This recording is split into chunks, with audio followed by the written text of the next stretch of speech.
আমাদের দেশের অনেক মেয়েরাই বিয়ের পরে বিভিন্ন রকম সমস্যার সম্মুখীন হয়। তার মধ্যে একটি অন্যতম বড় সমস্যা হলো মেয়েদের ফার্টিলিটি কমে যাওয়া, অর্থাৎ মেয়েরা কনসেপ্ট করতে চায় না। সেক্ষেত্রে অনেকগুলো বিষয় এখানে কাজ করে, যেমন মেয়েদের বয়স, ওজন এবং বিভিন্ন হরমোনাল সমস্যা। ফার্টিলিটি বৃদ্ধির জন্য অবশ্যই আপনাকে পুষ্টিকর খাবার প্রতিদিন খাদ্য তালিকায় রাখতে হবে এবং সেই সাথে খেয়াল রাখতে হবে শরীরের অতিরিক্ত ওজন নিয়ন্ত্রণে রাখা। যদি আপনার শরীরের ওজন বেশি হয়ে যায় সেক্ষেত্রে আপনাকে কম পরিমাণে খাবার গ্রহণ করতে হবে, কিন্তু সেই খাবারটা অবশ্যই সুষম এবং পুষ্টিকর হতে হবে। ফার্টিলিটি বৃদ্ধির জন্য ভিটামিন ডি এর গুরুত্ব অনেক বেশি।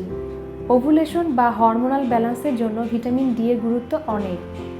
আমাদের দেশের মেয়েদের বেশিরভাগই দেখা যায় যে ভিটামিন ডি এর ডেফিসিয়েন্সি তৈরি হয়েছে। সেক্ষেত্রে গ্রামে যারা থাকে তাদের ভিটামিন ডি এর ডেফিসিয়েন্সি তুলনামূলক কম হয়, কারণ তারা সকালবেলা রোদটা স্কিনে পাচ্ছে। কিন্তু আমাদের দেশের শহরের মেয়েরা সবসময় অফিস এবং ঘরের মধ্যে থাকার কারণে পর্যাপ্ত পরিমাণ সূর্যের আলো না পাওয়ায় তাদের শরীরে ভিটামিন ডি তৈরি হচ্ছে না। সেক্ষেত্রে তারা অবশ্যই সকালবেলা সূর্যের আলোতে একটু বসবে এবং ভিটামিন ডি জাতীয় খাবার খাদ্য তালিকায় রাখবে। ভিটামিন ডি এর মধ্যে যেসব খাবারগুলো পাওয়া যায় সেগুলো হলো ডিম, দুধ, মাছ, মাছের তেল ইত্যাদি। ভিটামিন ই স্পার্ম এবং এগের অবস্থাকে ভালো করে।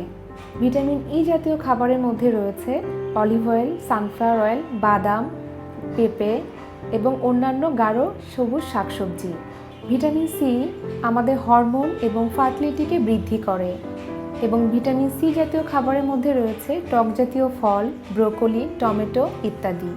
জিঙ্ক বডিতে 300 ভিন্ন এনজাইমের সাথে কাজ করে আমাদের বিভিন্ন অর্গানগুলোকে ভালো রাখে এবং জিঙ্কের অভাব হলে দেখা যায় প্রথম দিকে মিসক্যারেজ হয়ে যেতে পারে। এছাড়াও জিঙ্ক ছেলেদের ফার্টিলিটি বৃদ্ধিতে সহায়তা করে। গরুর মাংস, মটরশুঁটি, দই, মিষ্টি কুমড়ার বিচি প্রভৃতি খাবার থেকে আমরা জিঙ্কের চাহিদা পূরণ করতে পারি। মনে রাখতে হবে জিঙ্ক রান্নায় নষ্ট হয়ে যায়।